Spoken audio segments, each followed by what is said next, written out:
Valeu. Bom dia a todos, meu nome é Fernão, eu estou aqui para apresentar uma palestra sobre máquinas virtuais com KVM, QEMU e libvirt para DebConf 2021. É um grande prazer estar aqui, gostaria de agradecer a oportunidade dada pela comunidade Debian para essa apresentação. E no melhor espírito do software livre, essa apresentação ela é feita com ferramentas de código aberto, free, libre e open source. Essa é uma sigla que a gente vai usar bastante no decorrer da apresentação. A parte ruim é que essas imagens e memes foram editadas por um cidadão, no caso eu mesmo.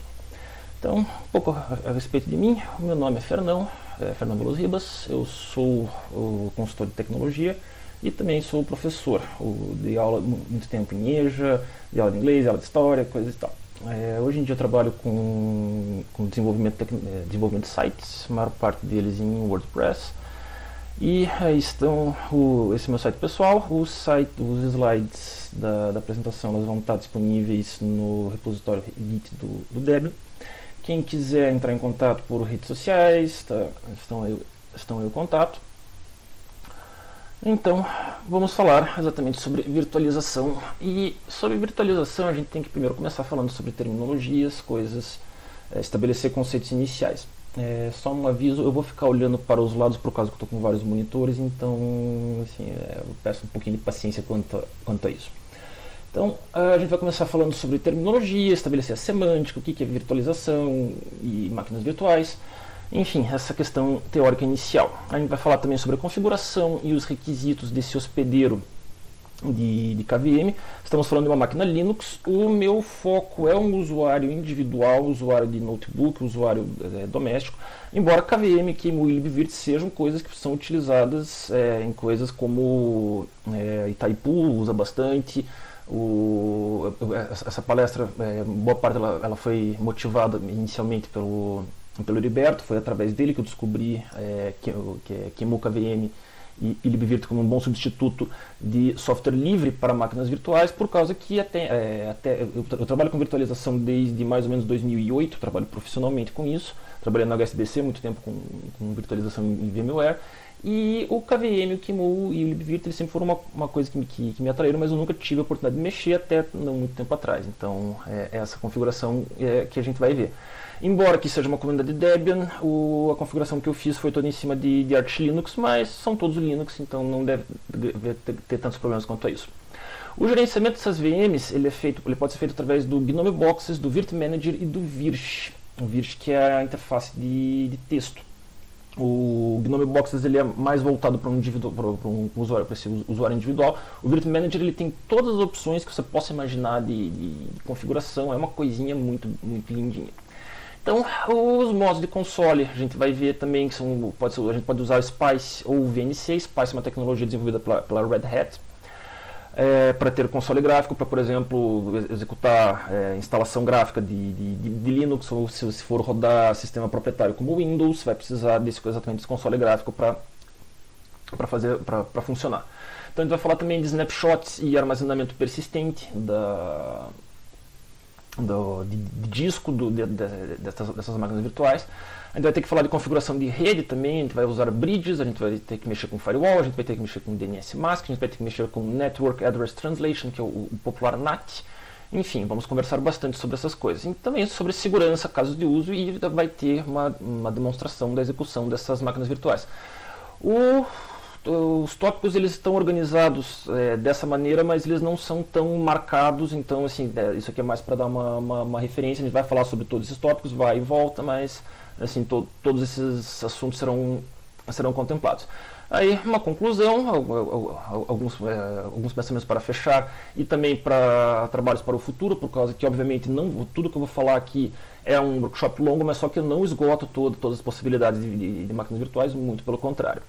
Então aí vai ter um tempo depois para pesquisa, para perguntas e respostas, para a gente conversar um pouco aí a respeito de máquinas virtuais e Linux, etc. e tal. Então eu já vou dar um spoiler, que um dos grandes problemas que nós temos para essas máquinas virtuais é exatamente essa questão de que não temos tantos hardwares e softwares livres, que não tem blobs, que não tem códigos fechados, aquela coisa toda. Então, e monopólios de Big Tech, eles não são parte da solução, eles são parte do problema, porque capitalismo monopolista é um negócio problemático e está destruindo o planeta. Então, já pegando esse gancho de Big Tech, a gente deveria, eu empresto essa noção do Julian Assange, de privacidade para usuários e transparência para privacidade para os pequenos, transparência para os grandes. Aqui eu vou um pouco além disso, eu coloco privacidade de usuários privacidade e liberdade para usuários, no caso os pequenos, transparência e responsabilidade para os fabricantes, que no caso pode ser os grandes, pode ser governos, pode ser várias coisas, mas precisa ver nesse mundo computacional essa maior liberdade, essa maior privacidade e liberdade para usuários. Porque a gente sabe, a NSA já nos ensinou desde muitos anos, que o preço da liberdade é a eterna vigilância. Eu empresto essa noção também, eu me aproprio dela para dizermos que a liberdade de software e a privacidade dos dados, a gente precisa estar eternamente vigilante quanto a isso, por causa que não é uma batalha ganha, não são batalhas ganhas, é uma luta diária e é uma luta difícil. Então, um sistema, nesse contexto, ele tem que ser seguro, mesmo que tudo sobre esse sistema, exceto a chave, seja de conhecimento público. Criptografia versa sobre isso, por causa que se você tem a chave, você só pode quebrar um sistema de criptografia se você tiver a chave. Se você não tiver a chave, se tiver mais uma chave mestra, não presta. Isso já é uma noção bastante antiga, desde o século XIX. Esse francês, Auguste Kerckhoffs, ele escreveu bastante sobre sistemas de criptografia. Ele se referia a criptografia de telégrafos ou escrita, mas só que os princípios que ele descreve nesse trabalho dele são previstos, podem ser aplicados perfeitamente para sistemas computacionais de atualmente.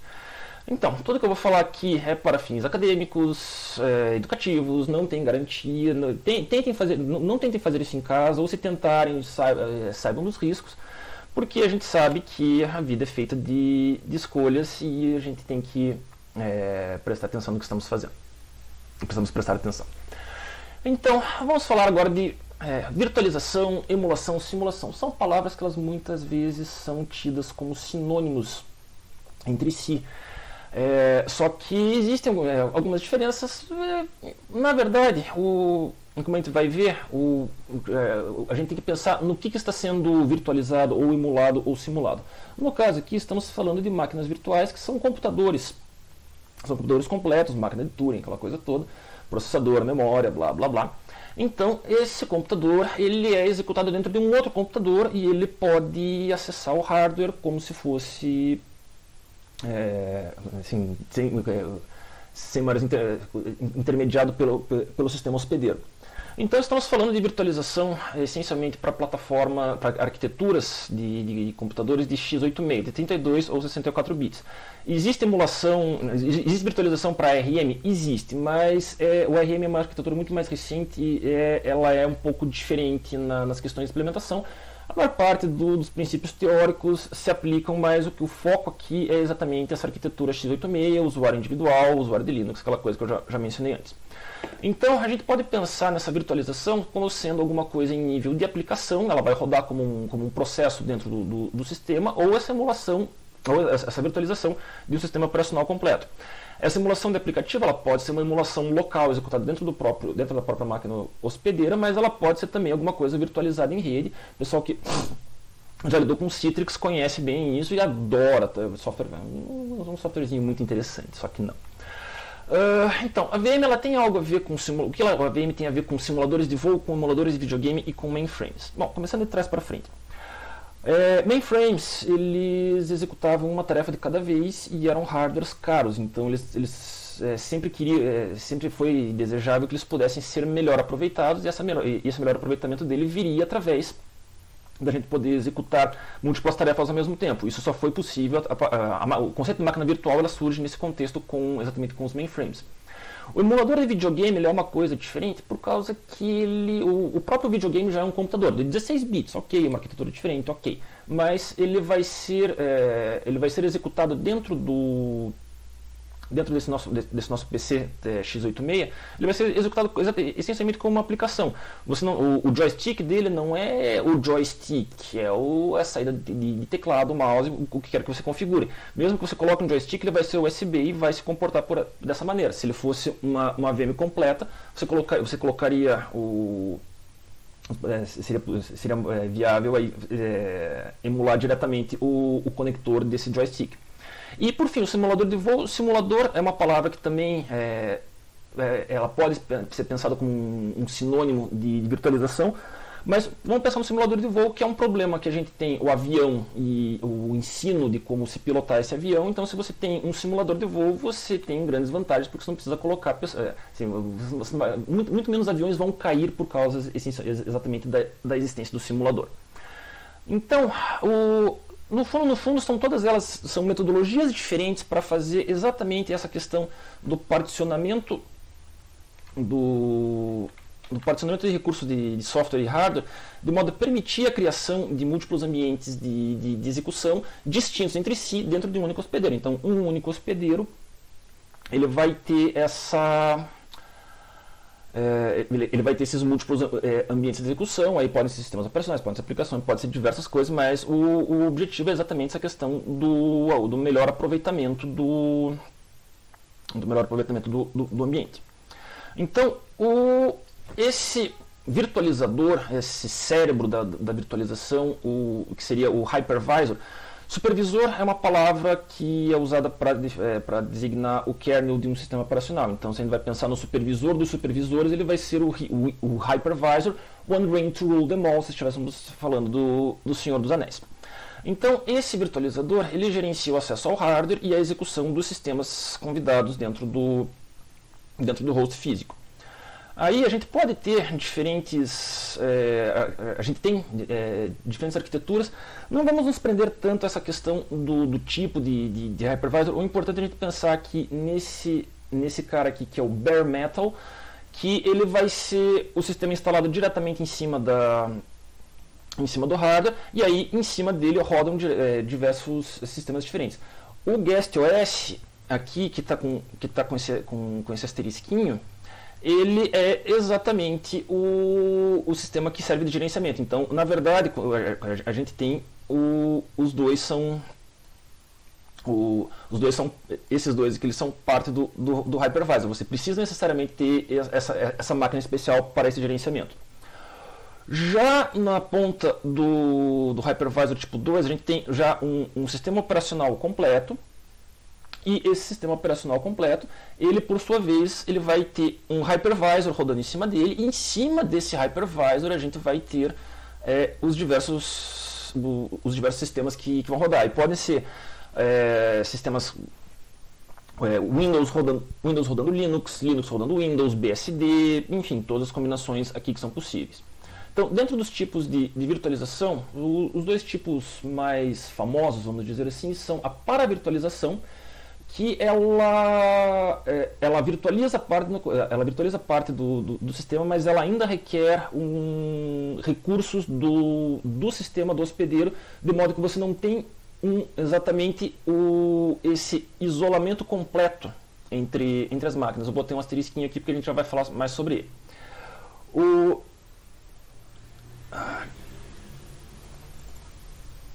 Então, nesse caso aqui, vamos voltar, entrou areia. Então nós temos as extensões de virtualização. As extensões de virtualização são exatamente o que tornaram a coisa divertida. Lá por 2005, 2006, tanto a Intel quanto a AMD, elas começaram a vender hardware que tinha exatamente essas extensões de virtualização, e isso mudou o jogo por causa que a performance da virtualização usando essas extensões, a gente sempre podia emular sistemas, só que a performance deles era terrível. Então as extensões de virtualização elas dão um ganho sensível de performance, e aí, tanto no caso da virtualização quanto da paravirtualização. E de quebra, exatamente, eles permitem esse isolamento completo entre hospedeiros e hosts, entre hospedeiros e hóspedes. O que acontece é que virtualização, como quase tudo mais na informática, ela usa de diversas camadas de abstração. E essas camadas de abstração, ela às vezes vazam, elas podem ter vazamentos por causa que a gente não tem uma... A lei de Spolsky, exatamente, ela versa que uma abstração não trivial, ela pode ter problemas por causa que ela depende, ela é uma coisa previsível que depende de fatores imprevisíveis. O exemplo que ele dá exatamente, Spolsky é Joe Spolsky, fundador do Stack Exchange e programador Microsoft de longa data. Então, esses vazamentos que a gente tem de memória ou falhas na abstração, eles geram diversos problemas, alguns deles bastante conhecidos, como o Spectre e o Meltdown. Para quem quer saber mais sobre Spectre e Meltdown, esses bugs de processador, eu recomendo a palestra do professor Alexandre Oliva, que quem tem medo do Spectre Meltdown, é uma baita palestra, ele explica bastante sobre isso. Então, os hypervisors, eles são feitos de camadas, assim como as cebolas e os ogros, eles também podem nos fazer chorar, assim como as cebolas e os ogros.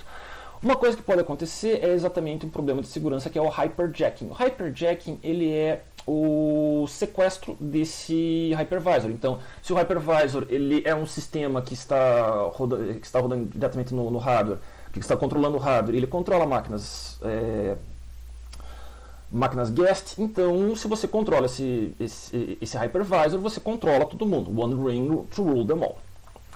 Então, nós temos essa é uma das coisas que nos faz chorar, e outra coisa que nos faz chorar são a ausência de transparência das camadas de composição, porque estamos falando aqui de hardware, estamos falando de drivers esses que são códigos fechados, são blobs, são coisas binárias, são coisas estranhas, são coisas que a gente pode considerar até mesmo como código hostil, porque a gente não sabe o que acontece lá. A gente não tem nem sequer como auditar, a gente tem apenas que confiar na boa vontade dos fabricantes. Por isso que eu falava mais cedo de transparência para essa galera. Não custava nada.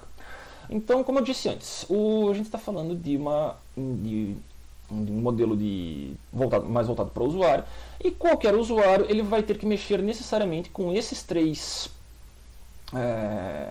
pedaços de hardware, que são roteadores, que são celulares e que são PCs. Então, se a gente pensar que o usuário hoje em dia ele precisa ser um exército de uma pessoa só, mobile, embarcados e PC, eles são como se fosse marinha, exército e aeronáutica em termos de funcionamento das coisas. Porque aqui, nessa arquitetura, a gente tem o seguinte, esse roteador aqui, ele é o roteador do provedor de internet. Então, aqui a gente tem fibra, a gente tem DSL, telefone, GSM, enfim. Então, esse cara aqui, ele tem muita responsabilidade para cima de si, porque se o usuário não toma medidas contra isso, ele vai controlar o Wi-Fi, ele vai controlar o DHCP, ele vai controlar o DNS e tudo mais. E toda a internet desses dispositivos aqui, elas eventualmente saem por aqui. Então, mesmo que você se conecte num Tor, numa VPN, os dados eles estão efetivamente sujeitos à interceptação.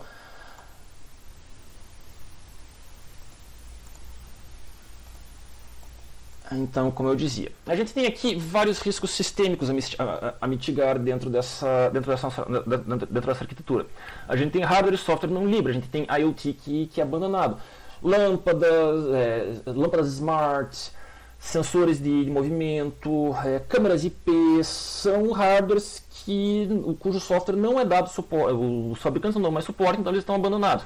A gente tem adwares, que são softwares mal intencionados, que colocam propagandas. Nós temos rootkit, nós temos interceptação de DNS. Quem controla o DNS da rede sabe o que todos os usuários dentro dessa mesma rede estão fazendo. Nós temos também o Windows, Google, Siri e Alexa. Se vocês já começaram a perceber que isso aqui parece uma escalação de futebol, foi um tanto de propósito, por causa que eu fui listando e foi montando aí. Foi montando o time. Então, eu carinhosamente, ou não tão carinhosamente assim, eu chamei isso de Ransomware United, por causa que tudo o que tem em comum dessa escalação de 11 aí, e quem quiser sugerir banco de reserva, enfim, estamos abertos a sugestões, isso aqui não é definitivo. Então a gente coloca o Larry Ellison como técnico por causa que estamos falando de máquinas virtuais. A Oracle é dona do VirtualBox, então nesse contexto aqui, Larry Ellison ele é um bom técnico, porque afinal de contas o Larry Ellison, a exemplo da Big Tech em geral, eles gostam de sequestrar os usuários dentro dos seus jardins cercados e eles não reagem muito bem quando a galera começa a sair. O Larry Ellison, ele ainda por cima, ele é republicano, filiado ao Partido Republicano, doador do Partido Republicano, mas ninguém vê nada de errado na proximidade de um bilionário com o governo, com a esfera pública. E o Eric Schmidt, ele é democrata, então a gente tem aqui um conceito, um conceito de ambos os partidos nos Estados Unidos. Ele é o ex-CEO do Google. Ele ficou famoso não só pela atuação dele no Google, como enquanto ele era CEO do Google, ele atuou como emissário do Departamento de Estado dos Estados Unidos para entrevistar, vamos dizer assim, o Julian Assange, antes do Julian Assange se refugiar na Embaixada do Equador. Isso gerou o livro Quando o Google Encontrou o Wikileaks. Eu tenho a referência desse livro em inglês, não sei se ele foi traduzido para o português, acredito que não. Mas ele é um CEO que ele gosta de colocar o plano de negócio dele da seguinte maneira: usuários de e-mail não podem ter uma expectativa razoável de privacidade, e 2, a gente, no caso Google, o plano de negócios, ele vai até o limite da legalidade, mas jamais cruza a linha, mas sempre está ali costeando o alambrado, forçando a amizade. Então, colocando de outra maneira, a gente pode colocar em formato de meme, que aí a imagem ela fala por si só. Então, a gente tem aqui softwares diversos que servem como... que são um software livre que substituem perfeitamente alternativas dadas pelas Big Techs. Então, o software livre ele tem que ser pensado... para usuários individuais como norma e deve ser empregado como padrão. Ele não é uma alternativa a soluções privativas. É justamente o contrário. Tem que mudar essa mentalidade por causa que é o software privativo que é uma alternativa piorada para o software livre. Não ao contrário, jamais o contrário. Ou, falando do nosso queridíssimo Charlie Watts, falecido recentemente, o Charlie Watts, ele uma certa vez falou pro vocalista da banda, Mick Jagger: eu não sou o seu baterista, você é meu vocalista. Isso depois de dar-lhe um soco na cara, por causa que o Mick Jagger estava muito louco, ligou pro Charlie Watts no meio da noite: cadê meu baterista? Eu quero meu baterista. E aí o Charlie Watts levantou da cama, trocou de roupa, chegou lá no quarto do hotel dele, uma porrada na cara do Mick Jagger, e falou: eu não sou o seu baterista, você que é meu vocalista. Então, com exceção da parte do soco na cara, a gente tem que pensar exatamente dessa maneira com software livre. Então, por que é importante falar da Big Tech, falar do que Eric Schmidt e Larry Ellison, entre tantos outros, fazem? Por causa que eles são os responsáveis, em última análise, pelos planos de negócios. Planos de negócios, ao contrário do que o pessoal gosta de querer fazer acreditar, planos de negócios eles são decisões políticas, eles são decisões ideológicas. Não existe plano de negócio no vácuo, esse negócio da mão invisível do mercado. Cara, uma conversinha muito para boi dormir, por causa que todo mundo sabe que a mão invisível do mercado ela é muito bem articulada com o braço forte do Estado. Sem ele não sobrevive. Então, quando são predatórios, geralmente são, porque capitalismo é necessariamente predatório, eles são por óbvia escolha dos líderes das empresas. Então aqui a gente tem o famosíssimo Elon Musk falando da Bolívia. Então, para garantir o acesso a lítio, ele dá golpe de Estado e não está nem aí para as consequências. Mas também é o mesmo Elon Musk, da mesma Tesla, que eles abriram todas as patentes de carros elétricos. O Elon Musk ele é um verme, mas entre o Elon Musk, que bilionário, que fabrica carros e dá golpe de Estado, mas pelo menos ele abre patentes, ao contrário, por exemplo, da indústria do petróleo ou da indústria automobilística tradicional, coisa e tal, que eles gostam de coisa fechada, eles gostam de coisa opaca, e eles fabricam carros derivados de petróleo. Então, entre carro elétrico e carro de petróleo, então assim, só nessa aí a gente já está na vantagem. Mas o fato é o seguinte: todas essas patentes, elas têm a ver com a gente por causa que o mundo da computação depende de várias patentes. Basta a gente pensar no seguinte: a tragédia que é armazenamento em ambiente em ambiente Android por causa das patentes FAT, VFAT, o cartão de memória, o cartão SD, a formatação, tudo aquilo lá é por causa de patentes. Essas patentes elas têm que ser abertas, por causa que essa combinação de você ter uma criptografia que funciona e mais hardware e software livre, ela é uma combinação não só eficiente, como ela é alguma coisa que é alcançável por usuários comuns, réis mortais como nós. Não é uma coisa que esteja totalmente nas mãos de grandes empresas. Cacete.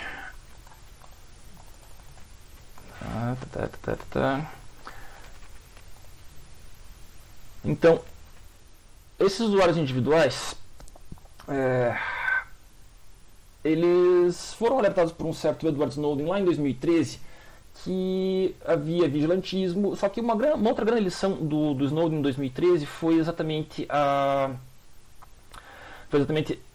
lição de que criptografia funciona e quando é bem implementada ela resolve. E o Snowden de 2021 ele usa esse meme para trollar a vigilância do NSO. NSO é uma empresa israelense que fabrica um rootkit, um malware, enfim, são vários nomes, várias definições possíveis, mas ele é um software espião em última análise, que é o Pegasus, e ele acaba infectando celulares, e eles dizem que eles só vendem para governos com um bom histórico de direitos humanos. Assim, dá para ver que dá bastante certo esse tipo de salvaguarda. Então, a exemplo de vacinas, criptografia funciona e é um assunto importante demais para ser deixado exclusivamente nas mãos de burocratas e de empresas bilionárias. Porque quando você deixa esse negócio na mão dessa galera, você começa a ver umas historinhas de encriptação segura com backdoor. Então é o seguinte, a gente tem que colocar sem meias palavras. Encriptação segura com backdoor não existe. Ou a encriptação ela é aberta com a chave, ou se ela for aberta com mais uma chave, se ela tiver uma chave mestra, ela simplesmente não funciona, é uma coisa de mentirinha, e é que nem um diagnóstico de meio grávida. Uma mulher, ou ela está grávida, ou ela não está grávida, não existe meio grávida. Isso é conversa para boi dormir. Então, quando a gente fala de criptografia, é impossível deixar de falar do XKCD, que tirava a onda dessa coisa assim de você criptografa tudo e coisa e tal, mas só que acesso físico e tortura, assim, não tem defesa criptográfica para isso. Só que o que acontece é que quando você tem empresas como a CryptoAG, por exemplo, que é uma empresa suíça que vendia equipamentos de criptografia para países de terceiro mundo, eles vendiam equipamentos sabotados. Então, eles venderam equipamentos para o Brasil, para o Egito, para o Irã, para a Argentina, para um monte de gente. Para equipamentos vendidos nos Estados Unidos, a criptografia deles funcionava. Eles davam especificações diferentes dessa criptografia para diferentes países. Então, assim, são várias historinhas que tem disso aí. Recomendo, eu deixei na nota 4 referências sobre um site, o Cryptomuseum. Ele conta a história de várias dessas questões aqui. Mas eu chamo a atenção dessa história por causa que nós temos a empresa Siemens, que ela participou da falcatrua toda sendo laranja da operação.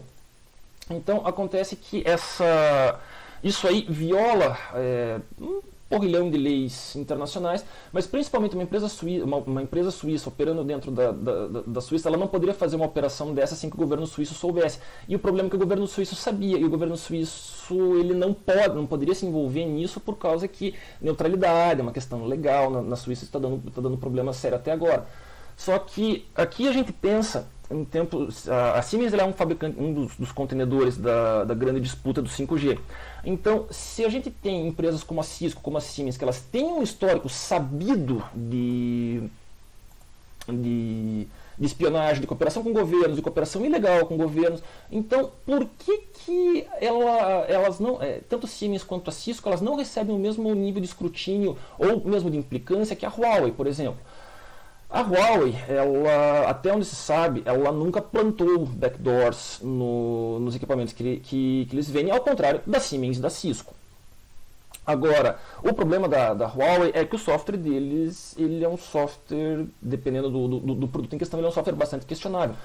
É um software mal feito por causa que ele não é atualizado já há bastante tempo, ele usa kernel 2.6, se você vai ver os componentes que ele usa, como o DNS Mask, o PNP, enfim, toda a gama de softwares que existem ali, elas estão desatualizados, são vulneráveis, e eles dizem que isso não é um problema, assim como eles dizem que também não é um problema haver sim, hard-coded no firmware. Então, a Huawei ela merece escrutínio? Merece, mas só que o problema deles, pelo menos até segunda ordem, é outro. Não é questão de passar pano, não, é questão de verdade histórica. Então, ao fim e ao cabo, a criptografia, segundo a de Shamir, que é o S do RSA, ela normalmente é contornada, ela não é quebrada. Nós vimos isso nesses casos recentes de espionagem, de softwares espiões vendidos por empresas israelenses, que eles alegavam que quebravam a criptografia, mas na verdade não, criptografia do Telegram ou do Signal, ou enfim, do WhatsApp, eles não quebram, normalmente eles contornam. A criptografia ela serve muito mais como uma tranca numa porta. Se você não consegue passar daquela porta com aquela tranca, você vai procurar uma janela, você vai procurar outros pontos fracos, por isso que a gente contorna. Então nós temos também, dentro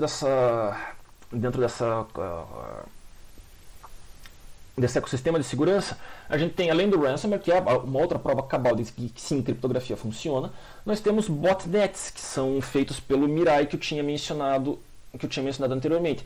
O Mirai, ele infecta softwares exatamente que são, IoTs que estão abandonados, que são largados sem suporte. Então ele infecta roteadores, ele infecta principalmente roteadores de câmeras IPs.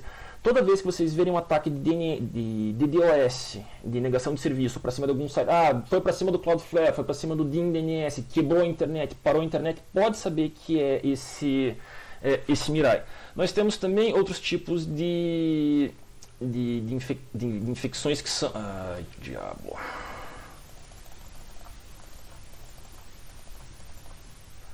Nós temos outras infecções que são como o VPN Filter, que ele além de ter um dos piores nomes possíveis para malware, ele é uma espécie de imunodeficiência de IoTs. O teu dispositivo ele pode infectar, ele está infectado, mas ele pode não estar fazendo nada, por causa que ele não entrou em contato com a nave-mãe para importar a segunda fase do malware. Nós temos também um problema seríssimo de ataque à cadeia de suprimentos, como o SolarWinds, o produto deles de monitoramento, que é um problema seríssimo por causa que ninguém fica de olho 100% do tempo dentro do build system, são muitas coisas que são integradas ali. Qualquer pessoa que já tem, pessoa que já lidou com build de Android, build de firmware, mesmo empacotamento de distribuição Linux, sabe que o quanto que é importante a gente manter esse ambiente limpo, o ambiente de build, e como já dizia alguns monstros sagrados da informática, cujo nome eu não sei quem que é, que ele falava que se ele fosse atacar, um dos melhores lugares para você fazer um ataque à cadeia de suprimentos é exatamente o compilador, porque ninguém vai ficar auditando o código do compilador. Você tem o compilador instalado, e a partir do momento que você tem o compilador instalado, tudo que é código-fonte que passar por ali a partir desse momento, esse código-fonte ele poderá estar infectado. Então foi esse que era o grande problema desse Sunburst, que era um dos nomes das vulnerabilidades. E por fim nós temos a vigilância criminosa ilegal, ou assim, a vigilância ofensiva, que é o Pegasus, que é uma coisa que supostamente só governos bonzinhos deveriam usar, mas a gente sabe que não é assim. A gente sabe que são governos como a Arábia Saudita ou Emirados Árabes, enfim, que são países que usaram isso, e as consequências foram bastante complicadas. Então, se a gente tem esse software como o Pegasus, que é uma grande ameaça ao ecossistema mobile, a grande ameaça interna certamente é o Google Services.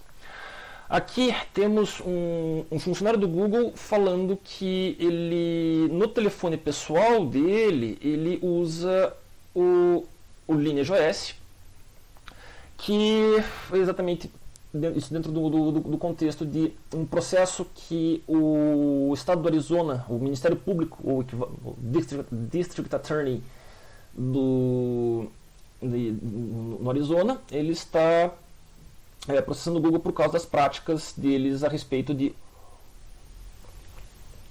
coleta de dados. Então, dentro do contexto do processo, foi trazido esse diagnóstico do funcionário do Google. Enfim. Agora que a gente já falou do mobile, a gente já falou de embarcados, do roteador, coisa e tal, que são coisas que funcionam em paralelo com as máquinas virtuais, agora a gente volta a falar delas. Então, falar exatamente do QEMU, do KVM e do LibVirt, que são softwares que, quando combinados, eles são bastante poderosos, permitem bastante coisa. O KVM, essa sigla de Kernel Virtual Machine, ele é um fork do QEMU, o QEMU veio antes, e ele é um módulo do kernel Linux, ele precisa ser habilitado, e ele exatamente permite a virtualização completa. Como eu tinha mencionado anteriormente, que você tem isolamento de memória, recursos e tudo mais, você tem efetivamente um computador separado do outro a partir desse momento. E ele também lida com paravirtualização. Ele vai funcionar em qualquer hardware que tem as extensões de virtualização. Aí pode ser da Intel, pode ser da AMD ou até mesmo da RM. A RM eu nunca testei, mas enfim, deve funcionar. E então permite isso aí. O KVM, o que seria ele é um código relativamente novo comparado com o Xen ou com o ESX. Ele é um código muito mais enxuto, o número de linhas dele é estupidamente menor, ele é bastante leve, ele tem uma performance muito boa. Ele é comparado com o Xen, o Xen tem algumas vantagens, o Xen permite algumas coisas, mas eu nunca mexi com o Xen. Em comparação com o VMware, o KVM, QEMU e LibVirt, eles fazem tudo que o VMware fazia nas épocas que eu trabalhava, ou mesmo mexendo em máquinas pessoais, e faz, na minha opinião, melhor. Então nós temos o QEMU. O QEMU é um grande projeto, acho que é mantido pela Red Hat, se não me engano, que são emuladores genéricos, é um projeto bastante antigo, e o grande barato dele é exatamente ser usado nessa combinação com o Hypervisor, mais ou menos como Mick Jagger e Keith Richards, e também Charlie Watts, por causa que aí você tem a soma dos conjuntos, o conjunto é maior do que a mera soma das partes. Então o grande barato do QEMU é ser usado em conjunto com o Hypervisor, e ele que faz toda a parte de carregar o piano ali por baixo por baixo dos panos. Então, a LibVirt, que seria o Charlie Watts da jogada aqui, ele é como se fosse ele é uma API para gerenciar esses monitores de virtualização. E você pode usar não só para KVM, mas também para máquinas Xen, até mesmo LXC, que são Linux Containers, VMware, Hyper-V, enfim, dá para usar de tudo. Então, aqui eu peguei, dei um Ctrl+C, Ctrl+V direto da palestra do Heriberto, mas ao contrário da Joyce Hasselman, eu dou créditos. Então aqui eu peguei essa definição, que a ideia do LibVirt é exatamente prover um ambiente de controle único com os seus comandos próprios e padronizados para diversos ambientes de virtualização. Então você aprende LibVirt e você lida com máquina virtual de tudo. Você não precisa aprender QEMU em cima de QEMU, mais a sintaxe de Xen, mais a sintaxe do VMware, que é diferente da VirtualBox e por aí vai. Então o VIRSH, que é Virtual Shell, uma abreviatura disso, é a parte de linha de comando, e o Virt Manager é a interface gráfica que é exatamente o que vai ser demonstrado aqui logo na sequência. Então os arquivos de configuração, eles são em XML, a gente consegue editar eles diretamente, manualmente.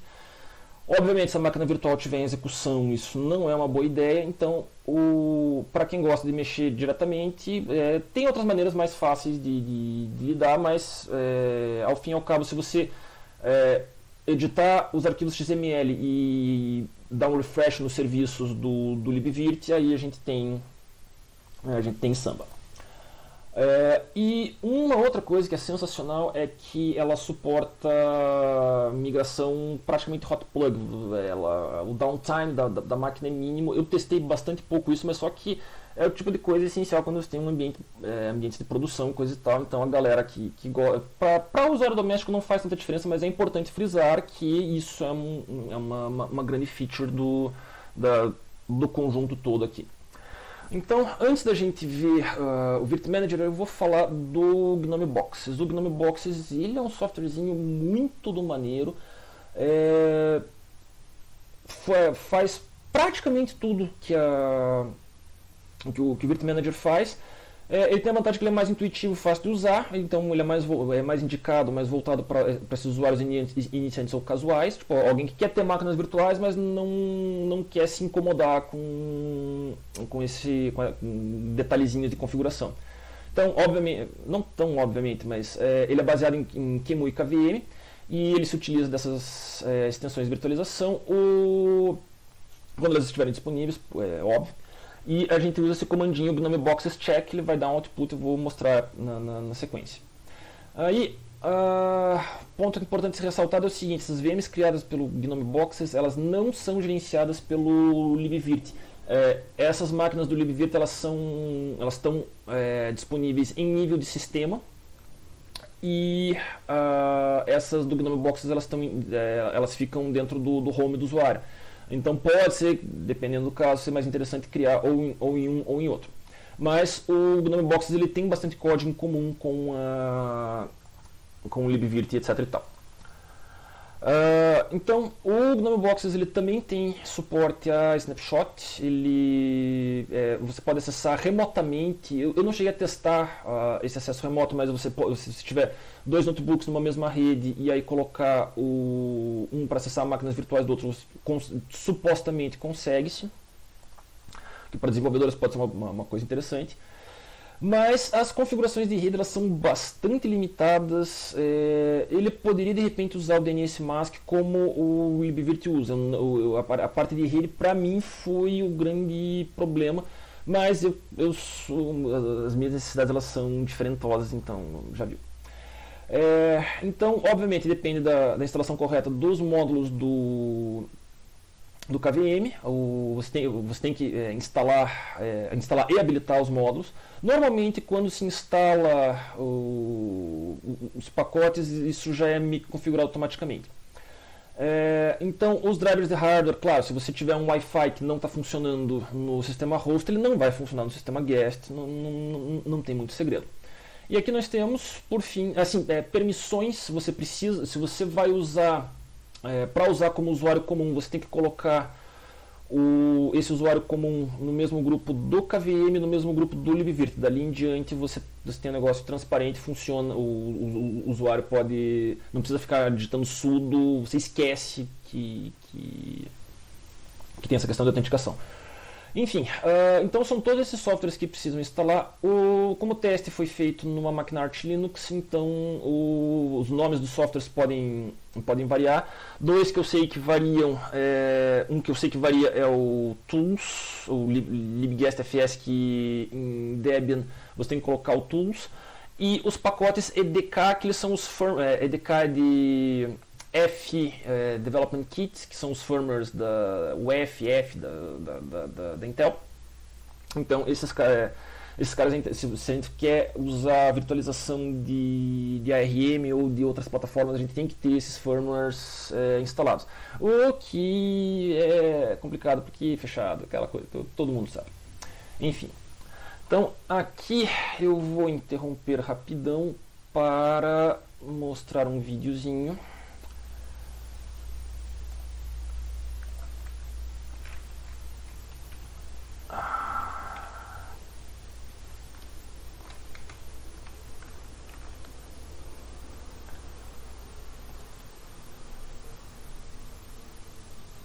Então aqui nós temos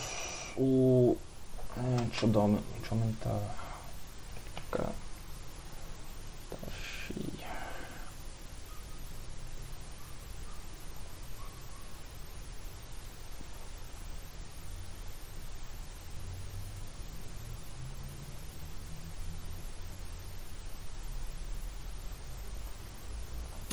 Paciência.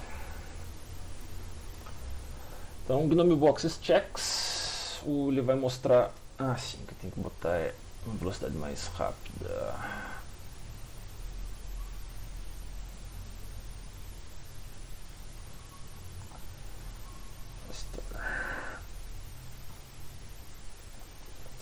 Tá, então, o KVM está carregado, o libvirt está carregado, se os módulos estiverem certos. Se por acaso se por acaso o módulo não estiver certo, modo probe, KVM, aí vai ter que debugar, aí é outra coisa. Normalmente a gente vai descobrir se a máquina ela tem suporte ao ver o VMX, as flagzinhas VMX. A AMD é outra flag cujo nome eu não me lembro agora, mas assim, é uma outra expressão, não adianta se procurar por VMX em Intel, não vai dar certo. Aqui nós temos os softwares em questão, então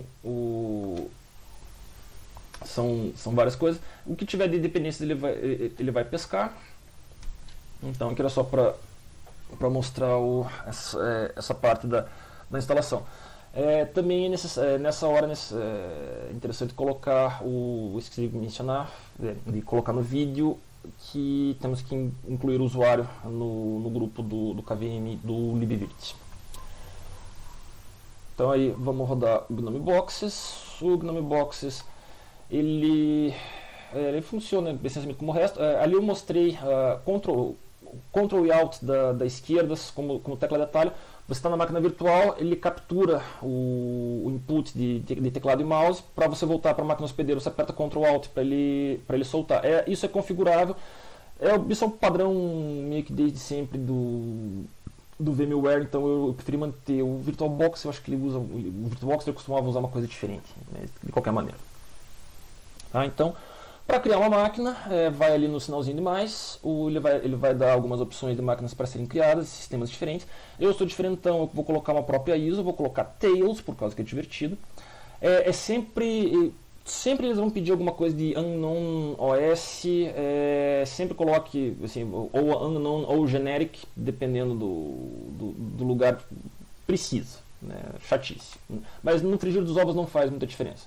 Então aqui para essa máquina vai colocar 3 GB de memória, vai jogar o disco lá para baixo. O disco a gente vai conversar mais sobre isso na sequência. Aqui é interessante observar que a máquina ela usa suporta PXE, já passou ali, mas ele usa essa BIOS dela, é uma BIOS totalmente livre, então não tem desculpa para não usar a BIOS livre, enfim. Então aqui a gente começa executando o PXE para a gente ver como que a rede do GNOME se comporta. Então vamos lá. Então ele pede, primeiro de tudo, o MAC address, esse 525400, isso aqui é prefixo padrão de máquina virtual. Tem uma pira que ele é um MAC reservado para máquinas virtuais, nenhum fabricante, não vinculado a nenhum fabricante. Então a gente tem esse cara, esse MAC address ele é gerado randomicamente. A gente pode definir manualmente se a gente quiser, por exemplo, atribuir DHCP especial.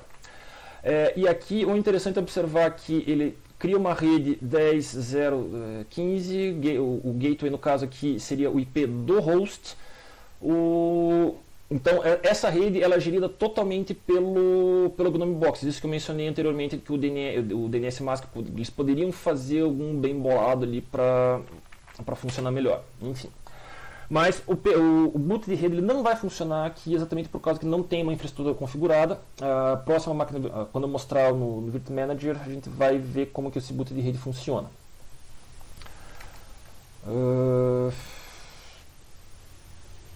Então aqui dá para pular um bom tempo. Aqui ali a máquina ela vai estar iniciando coisa e tal. Então agora a gente vai falar um pouco de disco. O disco da máquina virtual ele pode ser um disco em formato RAW ou em formato QCAL. O formato VMDK ele é um formato aberto, ele é baseado, o QCAL e o VMDK eles são compatíveis, digamos assim. Mas eu prefiro usar o QCAL por causa que, embora o VMDK seja um formato aberto, ele é mantido pela VMware, então eu gosto do formato nativo. Se alguém for usar a máquina, precisar compartilhar a infraestrutura com VirtualBox ou qualquer coisa e tal, de repente pode ser mais interessante por uma questão de compatibilidade fazer VMDK. No fim das contas, tanto o QCAL quanto o VMDK, os dois suportam snapshots, e é isso que importa. Ao contrário do RAW, que não faz... ele não suporta snapshot.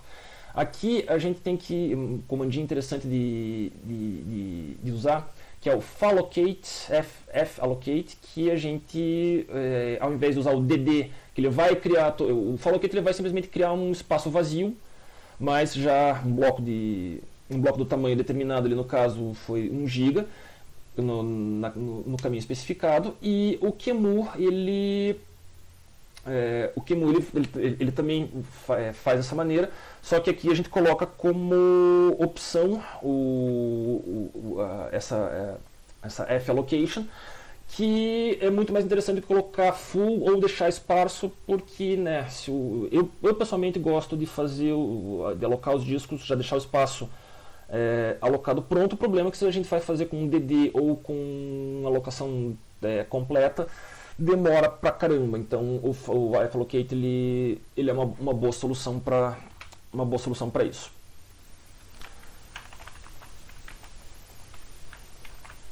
Então a gente pega informações do disco, então com o comando info, o parâmetro info.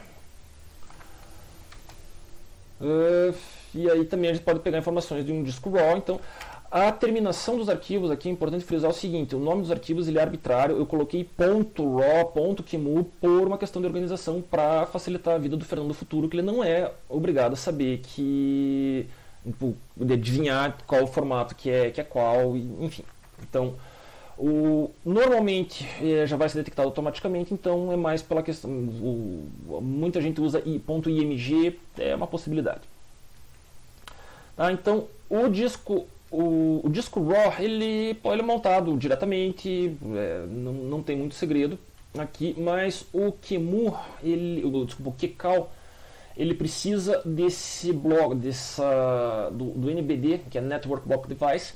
Então ele faz um loopback, um mapeamento, e esse mapeamento ele é dado esse mapeamento ele vai ser como o disco vai ser acessado depois.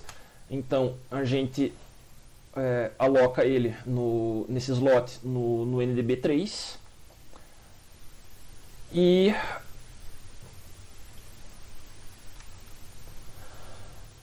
aí a partir disso assim, a gente pode formatar ele diretamente, pode criar LUKS, pode criar LVM, enfim. Aí para desconectar ele é só dar um QEMU disconnect, tem uns comandinhos ali. Então aqui a gente vai pegar aquele disco RAW que a gente criou e a gente vai usar ele no exercício seguinte. Então a gente pegou o disco RAW, a gente está fazendo uma partição criptografada no disco inteiro. Então ela foi criada aí.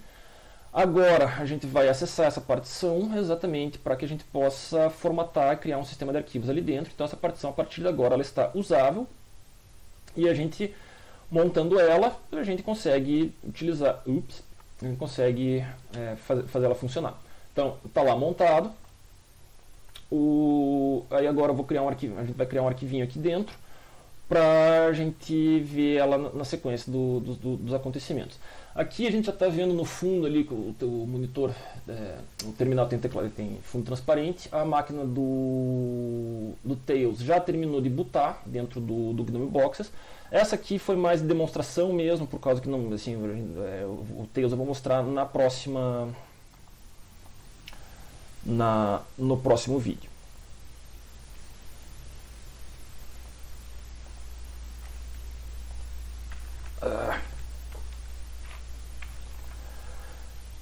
Então agora voltamos para a apresentação.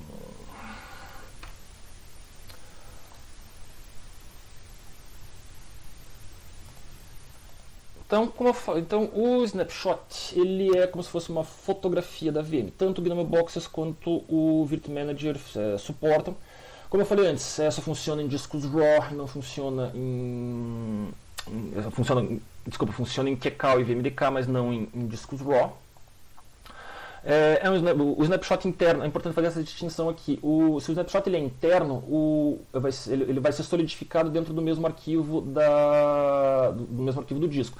Se ele for externo, ele vai ser o disco alocado, ele é salvado como read-only, e aí novos arquivos são criados para gravar as alterações. Tanto um quanto o outro eles vão ter vantagens e desvantagens, mas é importante observar que o snapshot externo ele com o tempo ele tende a ficar problemático por causa exatamente de muitos arquivos espalhados, e o snapshot interno você vai ter um espaço morto dentro do arquivo. Então você teria que usar o QEMU Image Convert para clonar o disco, vamos dizer assim, de uma maneira que é alocado e tudo mais, e que não fique com snapshots antigos. Então, os discos virtuais, tanto o RAW quanto o QCAL, quanto o VMDK, eles têm suporte, eles são disco rígido como funcionaria. Então, esses aqui são os comandinhos. O P1 aqui ele não se aplica por causa que se tiver mais uma partição, aí P1, P2, P3. A alocação estática é recomendada, principalmente se for uma VM descartável, até não precisa se incomodar muito com isso, porque se já for ser destruída. Mas dependendo do espaço a ser virtualizado, você vai precisar de bastante espaço já alocado logo de saída. Então, assim, para cada um vai ter a sua própria experiência quanto a isso. O comando fallocate, como eu mencionei anteriormente, o QCAL e aí o comandinho info. Então aqui, voltando àquela arquitetura que a gente tinha descrito antes, a gente tem dentro do ThinkPad, a gente vai ter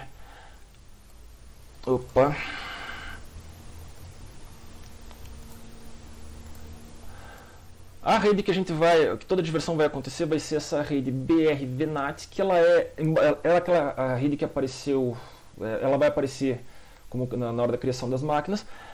Ela aparece como uma rede aberta, mas ela é um NAT por causa que eu fiz esse NAT através de por fora. Eu não uso o libvirt para gerenciar essa parte. Na hora que eu mostrar a interface ali vai ficar mais claro isso. E a gente tem uma outra maneira de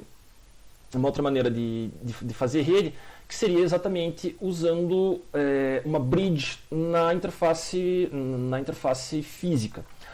Eu não uso isso por causa que, como é um notebook, eu quero ter Wi-Fi, assim, mas se alguém quiser fazer uma rede vinculada a cada uma das interfaces físicas, a cabeada e o Wi-Fi, dá para fazer, diversão garantida, vai funcionar. E essa distinção é importante aqui por causa que se você faz essa bridge, qualquer máquina virtual que esteja espetada nessa interface aqui, ela vai estar visível aqui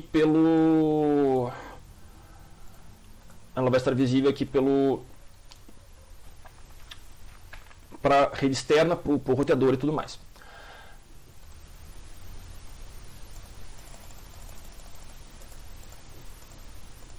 Tá, então, aqui, na hora de fazer essa arquitetura de redes, é importante observar que a gente deve usar sempre os IPs designados para isso. Dá para chutar qualquer IP? Dá, mas só que pode dar conflito, ninguém quer isso. Então, quando eu for projetar uma rede, sempre usar esses endereços aqui descritos, da RFC 1918. Qualquer um desses aqui ele pode ser usado com máscara de rede de 24 bits, que aí sim 255 vai te permitir 254 hosts. Então, para uma rede doméstica tá louco de bom. Eu gosto de colocar de colocar IPs contrastantes, por causa que daí eu bato o olho no IP, eu já sei se é da rede física ou se é da rede virtual, mas aí vai da cabeça do vivente. Então, essas interfaces físicas, elas podem ser combinadas. Aí a bridge, efetivamente, ela vai usar no modelo OSI o nível de enlace L2. Então, você vai ter uma interface de mentirinha que vai estar em bridge com a interface física. Então, cada vez que a máquina virtual criar uma interface em cima disso, ela vai pegar um IP que esteja disponível na rede física aqui do diagrama. Então, vai ter esse IP distinto, obviamente. E também a gente pode usar o Network Address Translation, que aí é uma outra RFC que define, para fazer exatamente essa rede isolada. É o jeito que eu vou demonstrar aqui, é o que eu recomendo, pelo menos logo de saída. Se for para falar de bridges e coisa com interface física, assim, dá um outro workshop desse aqui para falar disso. E existem, por fim, as redes isoladas, host only, tem nomenclaturas desse tipo, mas são redes que as máquinas virtuais elas conversam entre si, mas elas não saem de dentro do hospedeiro, então elas não têm saída para a internet. Então, a razão pela qual eu não uso a rede por padrão do libvirt é exatamente por causa que ela cria umas regras estranhas de ptables, ela conflita com o Network Manager. Se você não usa o Network Manager, de repente pode ser interessante usar do libvirt, mas como eu uso ambiente gráfico, eu não vou mudar por causa disso, então foi a gambiarra que eu encontrei aqui. Então, firewall baseado em ptables, como eu já disse. A libvirt ela vai criar várias instâncias de DNSMask, então isso aqui que eu mencionei ai, cacete. Isso aqui da DNSMask, PXE, coisa e tal, boot de rede, vai ser gerido exatamente por esse DNSMask, que é gerido por sua vez pela libvirt. Se você tiver DNSMask instalado em uma outra instância rodando, em princípio não deve interferir. Então, para configurar o serviço de boot pela rede, o PXE, a gente precisa de alguma espécie de armazenamento remoto, ou HTTP ou NFS. Eu uso aqui o HTTP. Tá? Então, os casos de uso, obviamente, videogames, por causa que máquinas virtuais, videogame, boa parte da minha motivação para aprender a mexer com máquinas virtuais era exatamente para videogames. Desenvolvimento em geral, afinal de contas, a gente pode ter ambientes diferentes, se quiser usar Windows, usa, mas a gente pode ter distros diferentes, a gente pode ter BSD num Linux, enfim, qualquer coisa relativa a desenvolvimento vai ser uma coisa mágica. Empacotamento de software, porque sabemos que, por exemplo, pacotes do Debian, eles são gerados por um desenvolvedor do Debian que ele usa Arch e o container que empacota essas coisas é um container Debian, mas o sistema base é Arch. Então, assim, todo mundo conversa com todo mundo. Testes de sistemas com imagens ISO. Óbvio, você vai ter essa coisa na rede, então você vai ter máquinas virtuais para botar essas imagens ISO, seja para testar imagens novas, testar sistemas diferentes, seja para testar coisas novas que estejamos fazendo dentro da nossa máquina. Nós temos também podemos fazer testes de sistemas customizados para mobile, para embarcados, fazer um build de um sistema para Android, só que na hora de testar, se você tiver feito caquinha, você vai bricar o seu dispositivo, vale a mesma coisa para o OpenWRT. Então, para testar num ambiente virtualizado, cara, é mágico isso. Eu uso com o OpenWRT e para Android, para LineageOS, eu estou chegando lá, que é muito feijão para comer e eu sou magrinho demais. Então, dá para brincar também com redes e roteadores definidos por softwares, os Software Defined Network, Software Defined Router. Dá para virtualizar. Eu comecei a brincar com virtualização do pfSense, dá para fazer bastante esquema de repente criar um pfSense, um OpenWRT, coisa e tal, para dentro da rede, uma rede virtualizada em Bridge, para daí só ele conversa para fora e o notebook físico não. Dá para pirar o cabeção com essas coisas de defeito de profundidade. E também nós temos aplicativos financeiros e bancários. Isso aqui é uma coisa que a gente tem que normalizar, a gente tem que falar sobre isso, a gente tem que dar de dedo na cara de financeiras, fintechs, bancos e coisa e tal. Por causa que se a gente tem que mexer no celular. Então a gente tem um celular, se a gente sai de casa com esse celular e ele tem aplicativos bancários, a gente sofre um sequestro relâmpago, deu caca. Assim, e eu quero conseguir ressarcimento. Então, o que eu faço com os meus aplicativos bancários? Eu deixo eles num celular à parte, que fica em casa, não sai de casa. Então, quando eu saio com o meu celular, não tem aplicativo bancário, não tem nada e nunca vai ter. Só que é uma solução que eu sei que não é para todo mundo, não é para todos, é complicado. Então, assim, nós como desenvolvedores Linux, entusiastas de tecnologia, coisa e tal, a gente tem que normalizar essa ideia de que aplicativos financeiros e bancários eles não podem ficar vinculados a um único dispositivo.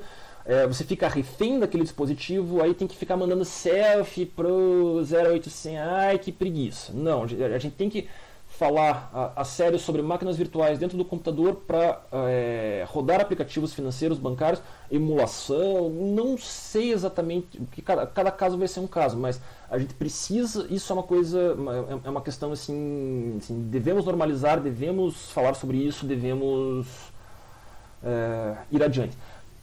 Bom, vamos pensar em Caixa Econômica Federal. Aquele tal de Warsaw que é usado, que aquilo lá é um cavalo de Troia, enfim. E também exatamente para esse tipo de ambiente, esse tipo de software hostil como Warsaw, ou como Photoshop, ou como Windows, coisa e tal. Então a gente tem ambientes de execução que são isolados para esses softwares. O grande barato aqui é o seguinte: quando a gente pega ransomware, assim, coisas que vão ser, esses softwares maldosos, eles têm uma função interna, muitas vezes, que ele não permite execução em ambiente virtual. Então, se o código-fonte mal intencionado, ele detecta que ele está sendo executado num ambiente virtual, ele se fecha, ele se destrói, ele faz coisas assim. Então, a questão de forense e esse tipo de coisa, assim, tanto para você ter um isolamento de softwares privativos, como você ter um ambiente seguro para testes forenses, pirar o cabeção com esse tipo de coisa, também é essencial, importante. Então, a plataforma x86 ela pode ser virtualizada 100% com software livre, a BIOS funciona, os seus drivers do hospedeiro funcionam, tudo vai ter software livre, não tem tempo ruim.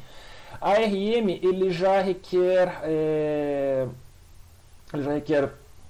firmwares, blobs, aí o buraco já é mais embaixo. Isso é uma coisa que eu estava testando enquanto eu fazia a apresentação, eu não tenho opinião formada a respeito aqui.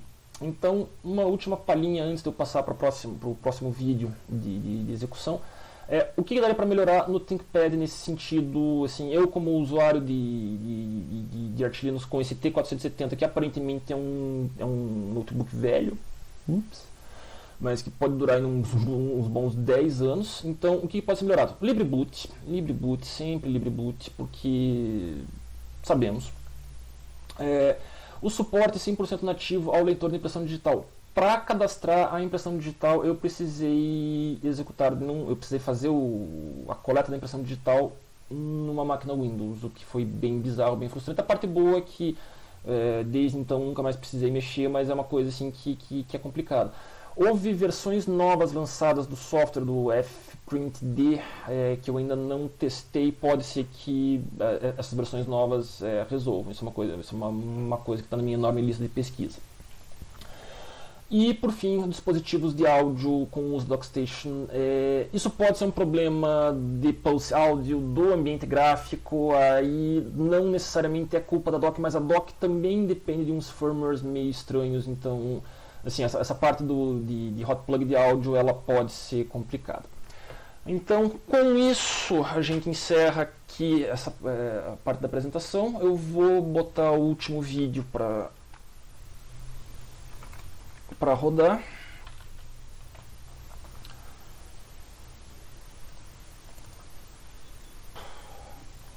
Ups.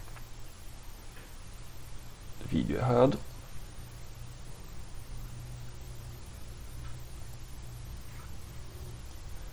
Então agora a gente vai ver o Virt Manager.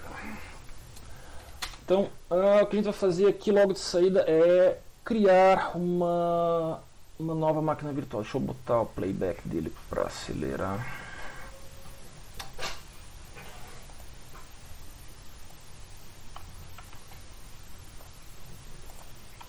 Tá, então a gente vai fazer uma instalação manual. Se for na hora de criar, vamos do começo, Tá, então a gente primeiro começa executando o Virt Manager. Aí lá em cima, criar uma máquina virtual nova, uma instalação manual, a gente vai escolher x86, mas se fosse para escolher uma arquitetura diferente, o momento seria esse. Então, aquele negócio que eu falei do sistema genérico, a gente muda, tem que preencher, a gente coloca 2048 MB, a gente tira o storage por enquanto, a gente vai ver isso na sequência. Então vamos dar um nomezinho para ela de Amnesic, a gente configura ela, a gente dá um tiquezinho aqui para configurar, customizar depois a configuração, e aqui a gente está escolhendo a rede, a gente não vai usar a rede default, é melhor não apagar essa rede default, eu já tive um problema com isso no passado, então deixa a rede default desativada, e a BR-VNAT, que é a rede que a gente conversou agora há pouquinho.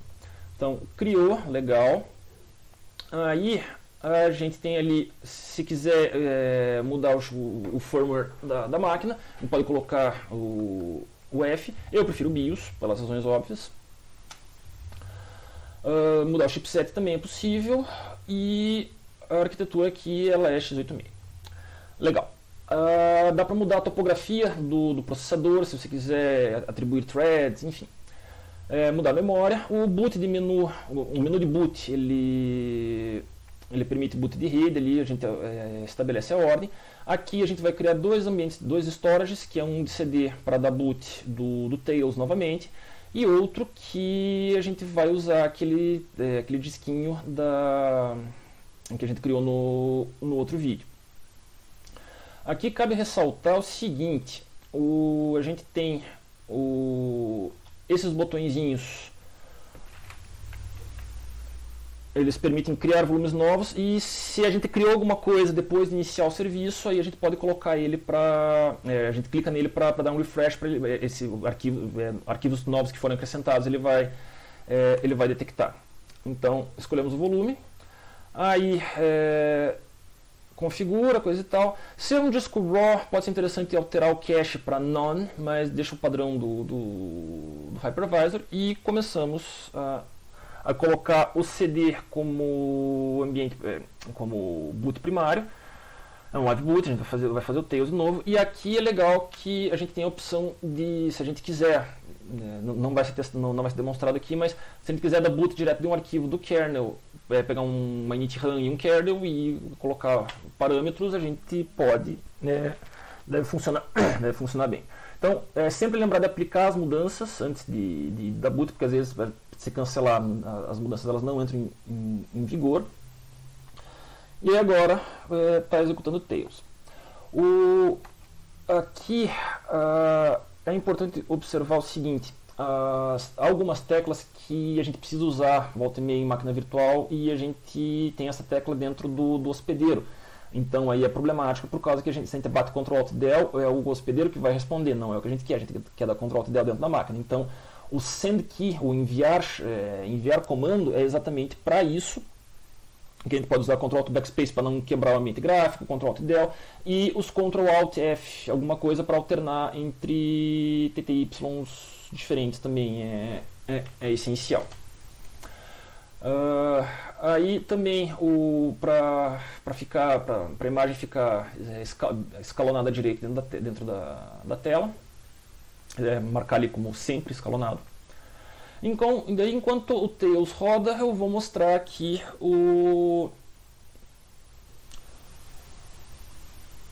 a configuração de iptables.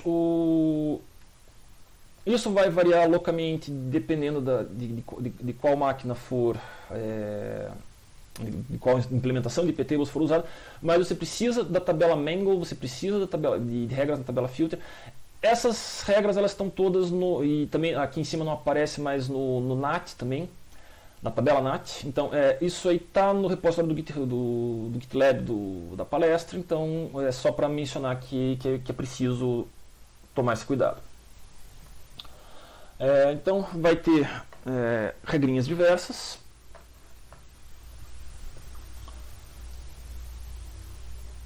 Aí, na sequência, a gente vai ver a configuração do Network Manager. A gente tem que criar uma rede através do Network Manager. A gente cria uma interface dummy, junta elas, e aí aquilo ali é aquela pasta dentro do Network Manager Dispatcher. Ele vai criar essa interface logo de início. Então o Network Manager inicia, o libvirt inicia, todo mundo pega a partir dessa rede. Legal. Ali o IP dela, que é diferente do IP da rede física, razões pelas quais a gente já discutiu. E aí a gente tem também dentro do libvirt, do storage, as partes de storage definidas tudo XML, as máquinas virtuais, as redes, enfim, tudo XML, tudo é editável manualmente, tomando-se cuidado para restartar serviços e etc e tal. Então agora a gente volta para o Tails, assim que tá. Então as redes virtuais elas são definidas aí.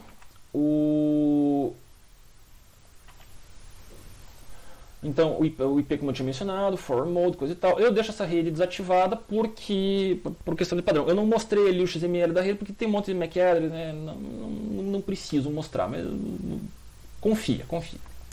Tá? Então, aquilo que eu mencionei antes do refresh, ver se ele está startado, os botõezinhos ali de baixo, se for para acrescentar mais um espaço de armazenamento ou parar o espaço de armazenamento, dá para criar de diversos tipos diferentes, RAW, enfim, dá para pirar o cabeção. Eu prefiro sempre dentro da própria máquina não inventar muita firula. E aí vimos parte de rede, de storage e da rede. Então aí agora a gente está no Tails, escalonamos a coisa. Quando iniciar o Tails, sempre atribuam esse administrator password, senha de administração, por causa que se você deixar a máquina parada há muito tempo, ela vai entrar em proteção de tela, você não consegue sair da proteção de tela, não, ninguém quer isso. Então aqui ela dá para pular.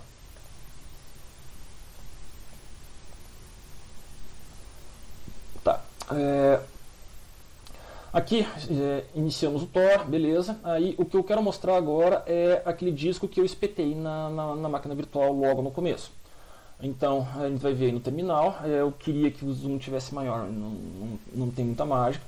Então entro como root da máquina. Aí a gente mostra ali os dispositivos, o bloco do dispositivo, o SDA CryptoLux. Então aí eu abro ele. Então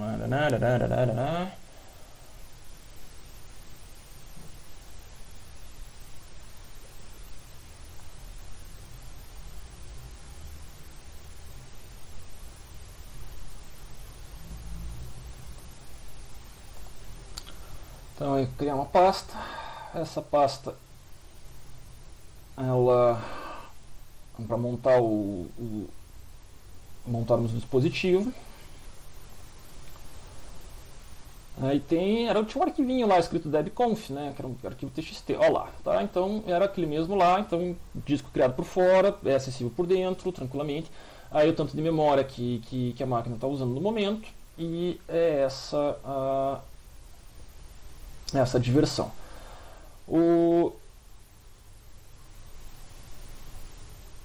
Aí agora a gente vai ver o boot de rede. O boot de rede é sempre uma diversão garantida, por causa que a gente pode colocar essencialmente aquilo que a gente quiser. Então a gente pode ver o hardware da máquina virtual, ali dá para ver que tudo é tudo virtual, QEMU, blá blá blá. Então não tem muito segredo. Para esse tipo de máquina é bom colocar 4 GB de memória, que você coloca a imagem do DebMat que a gente vai botar aí na sequência, ele com uma máquina de 2 GB ele dava estouro, então um 4 GB não mata ninguém. Tá, então aí estamos startando, mas ao invés de ficar olhando ele startar, a gente vai ver mais maquininha virtual. Então a gente já está com o Amnesic rodando, agora com o boot de rede. Então agora a gente vai ver exatamente a configuração dali de dentro do PXE. Então estabelece-se ali, quem manja disso. Eu tenho um modelo disso no coisa do Git. Eu quero falar agora sobre o OpenWRT. O OpenWRT, para rodar aqui a imagem, ela precisa ser convertida. Então, o que eu fiz aqui? Eu baixei a imagem da versão estável atual, aí eu granzipei, então ela estava compactada, agora não está mais. Aí agora eu converti ela de formato RAW para formato QCAL, e aqui eu até coloquei já o prelocation falloc, que era exatamente o que ele precisava para alocar o disco. Então tá lá os dois do mesmo tamanho, bonitão. Esse disco aí espetou na máquina virtual, escolheu o x86, você tem um OpenWRT de fábrica rodando, dá para rodar outras coisas. O que eu vou demonstrar aqui já é um OpenWRT que já pré-configurado para mostrar já um APKG em funcionamento e tal coisa. Tá, então ele usa Groove também, olha que surpresa. Então o OpenWRT é uma imagem levíssima, não tem tempo ruim, colocou funcionando aqui, ele vai botar, a hora que chegar essa mensagem de IPv6, a hora que você vê que ele não vai mais para frente, bate Enter, você vai ter o console, aí um APKG Update, ele já está configurado para a rede, então tá bonitão. Depois disso aí instala pacote, enfim, instalar interface de rede novas, enfim, toda essa diversão. O espaço em disco dele, ele usa um kernel 4.14, tá um lançamento bastante recente, então a rede funciona, o site do Debian está respondendo, como bem podemos ver. E para desligar essa máquina, Halt, e aí deu boa. Então, aí o Pixie, a gente Debian Mate, live, executado com sucesso, beleza. A gente vai fechar agora a outra também, porque, né,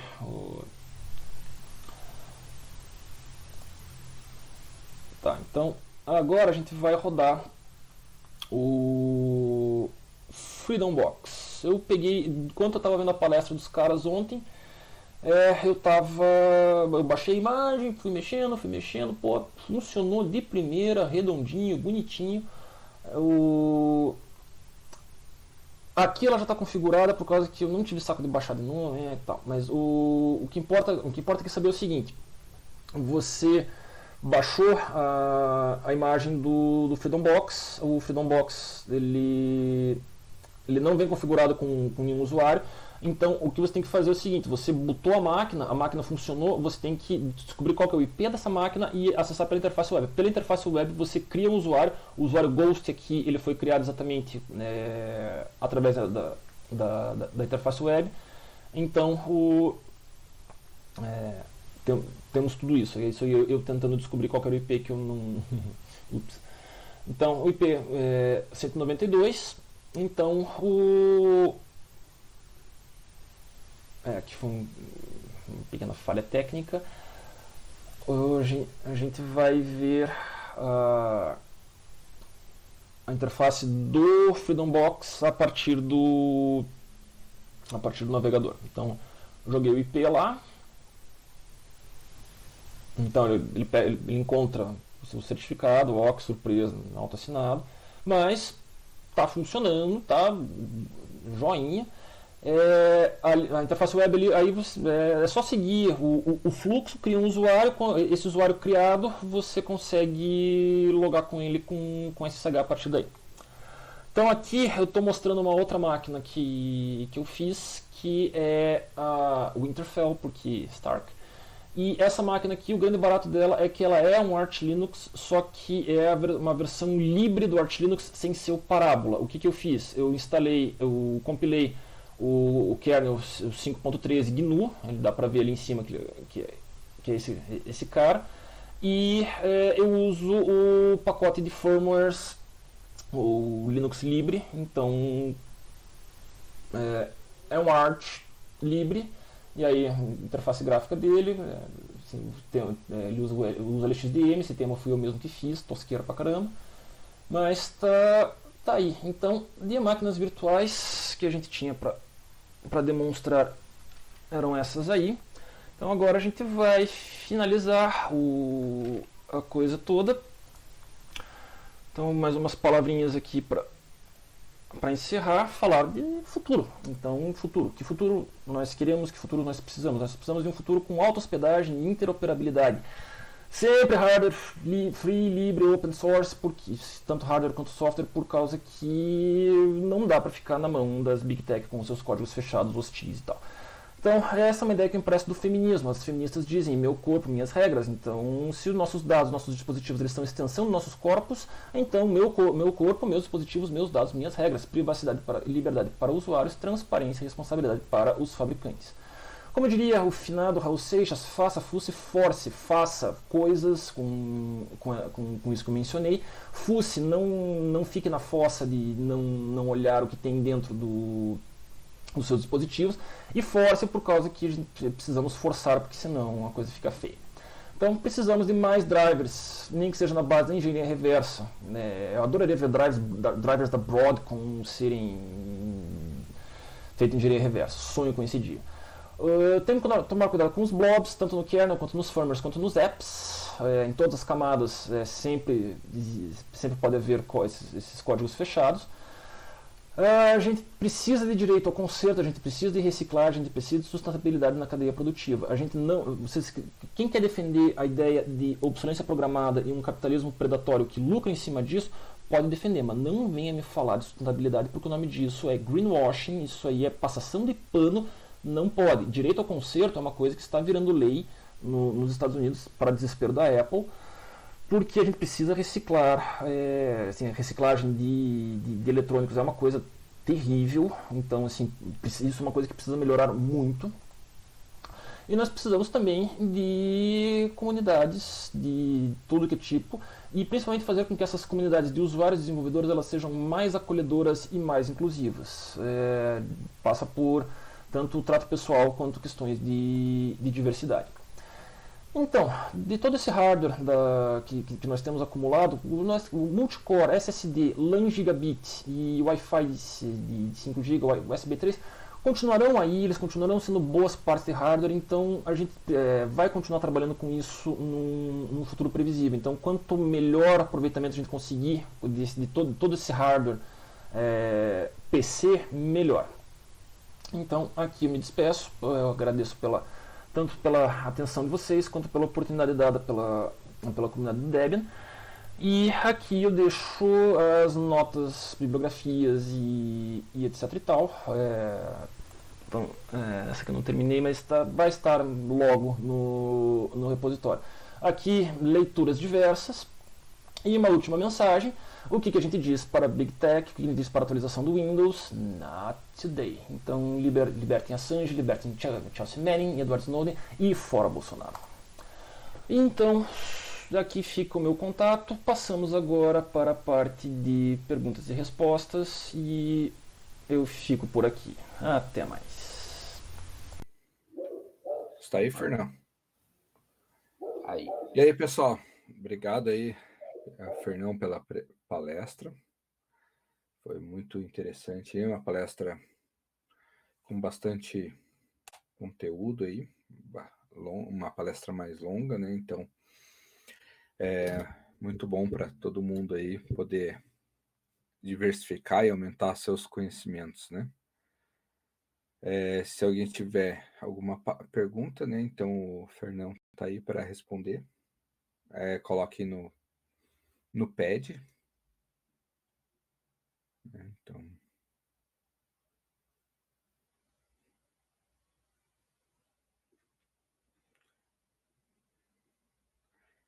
Tá chegando uma palestra, uma pergunta para.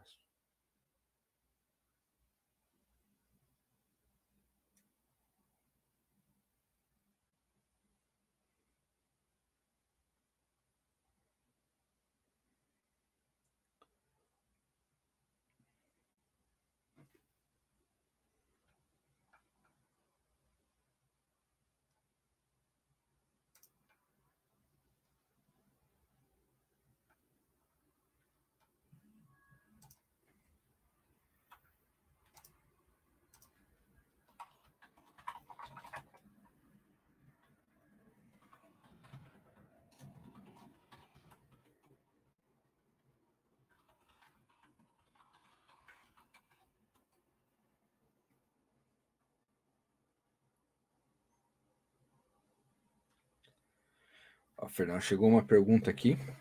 Então, o Carlos Charles Henrique está dizendo: tenho bastante interesse em montar um laboratório virtual para mexer com OpenWRT, PFSense, etc. Você tem algumas dicas? Elas estão nas referências que você colocou no fim dos slides? Se puder responder para ele.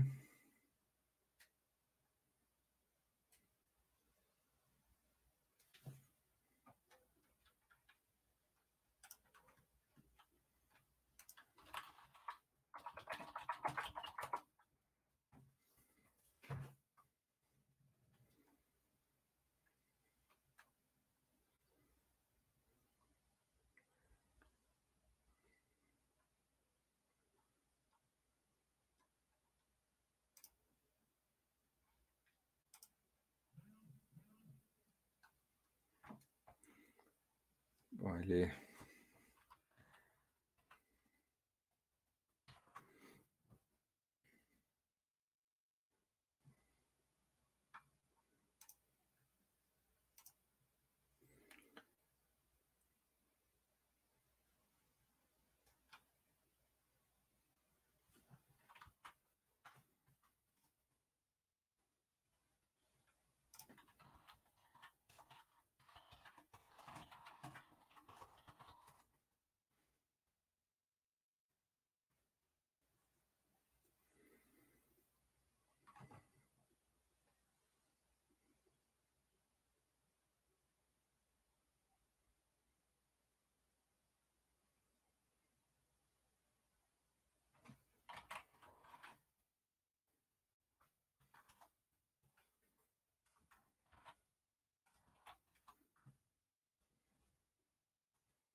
Um pouquinho que o Fernão caiu ali. Já, deixa eu ver se ele vai voltar. Daí a gente já lê a próxima pergunta que apareceu ali.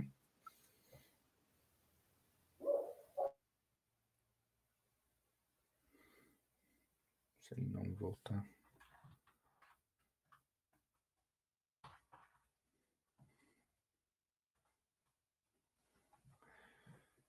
Bom, conseguiu voltar, então. Alô, agora eu acho que sim. O Fernando, chegou mais uma pergunta. Sala, não sei que bicho que deu, mas... Achei Chegou que mais tava uma pergunta aqui. ia falar. Tava tímido.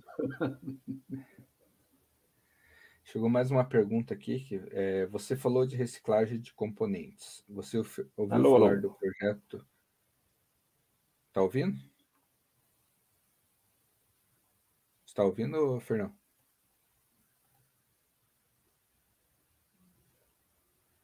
Fernão, tá ouvindo?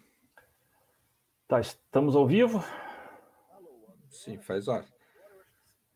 Pô, eu abri uma outra sala de Jitsi. Tá, chegou mais uma pergunta aqui. Você falou de reciclagem de componentes. Você ouviu falar do projeto Framework Notebook? Se sim, o que você acha da ideia? Pode responder. Eu estou ouvindo. Tá, então, sim, estou. Vocês me escutam? Você está ouvindo pela transmissão ou pelo Jitsi, cara? Estamos.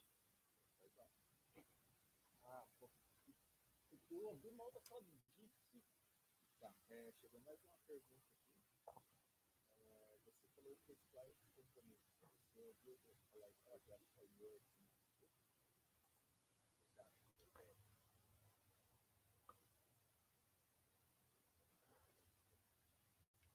Eu estou ouvindo. Tá, então, sim, estou.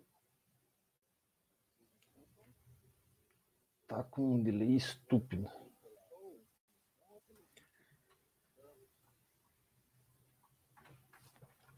Pessoal, a gente está com um problema ali na...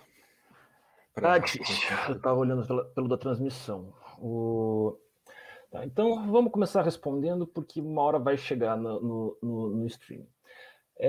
Então, o laboratório com o OpenWRT, com o pfSense, eles são o pfSense ele é um BSD, ele funciona, em princípio, dentro do KVM, coisa e tal, mas eu não conheço do pfSense em si, mas ele é um BSD, deverá funcionar sem maiores problemas. O OpenWRT ele é mais simples nesse aspecto, a gente tem mais flexibilidade com ele. Eu recomendo que aprenda-se a usar qualquer um, tanto um quanto o outro, são todas ferramentas, boas ferramentas.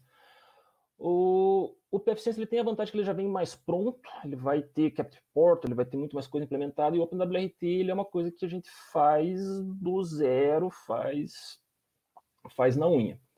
Então, do pfSense não coloquei nenhuma referência, o OpenWRT tem o link de virtualização dele, que eles tratam de virtualização de QEMU, o Kemuka VM ou VirtualBox, você pode rodar até mesmo um hospedeiro, você pode ter um OpenWRT como um hospedeiro Kemuka VM para rodar outras imagens ali dentro. Claro que, obviamente, isso vai estar limitado à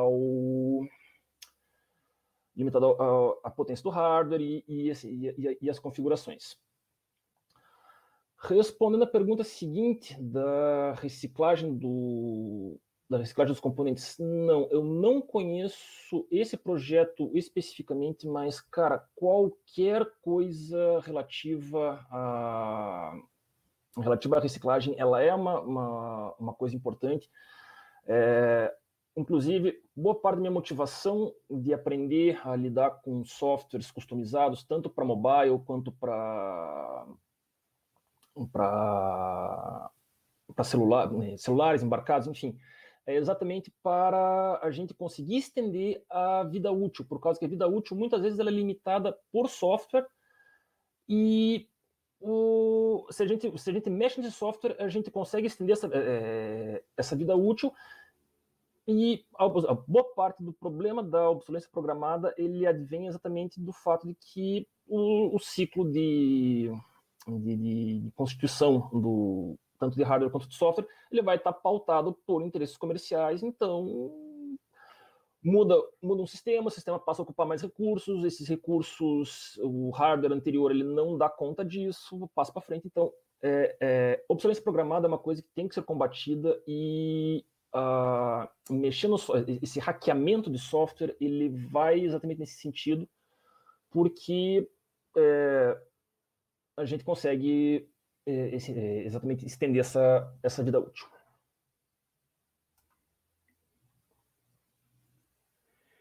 Perfeito. Mais alguma pergunta, pessoal? Aproveitem aí. Temos alguns minutos ainda.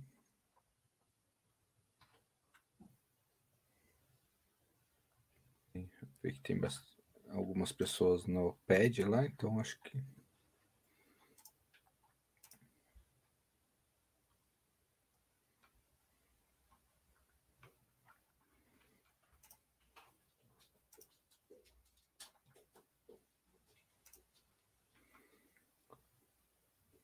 Bom, pelo jeito o pessoal não tem mais perguntas, né?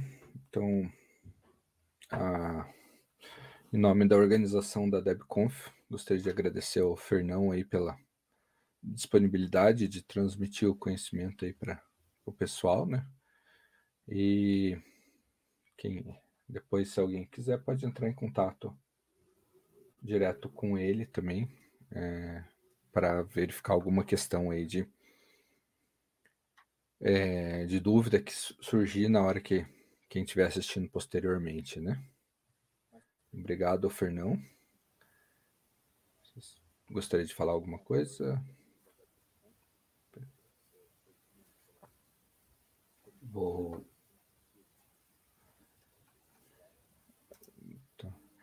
encerrar lá.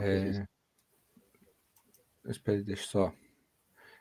Então, pessoal, só lembrando, amanhã nós temos mais 3 atividades na trilha de português, né? A gente, foi inserido, então, um BOF dos times locais Brasil hoje, para amanhã às 18 horas, para falar um pouco sobre os times locais. E às 8 horas, daí tem a palestra do Ramon, profissional da educação e o Debian. E às 21, horário de Brasília, Hacker ou Maker, né? Palestra do Antônio Maker. Então, é isso. Obrigado, pessoal. Uma boa noite. Obrigado novamente ao Fernão pela palestra. Valeu.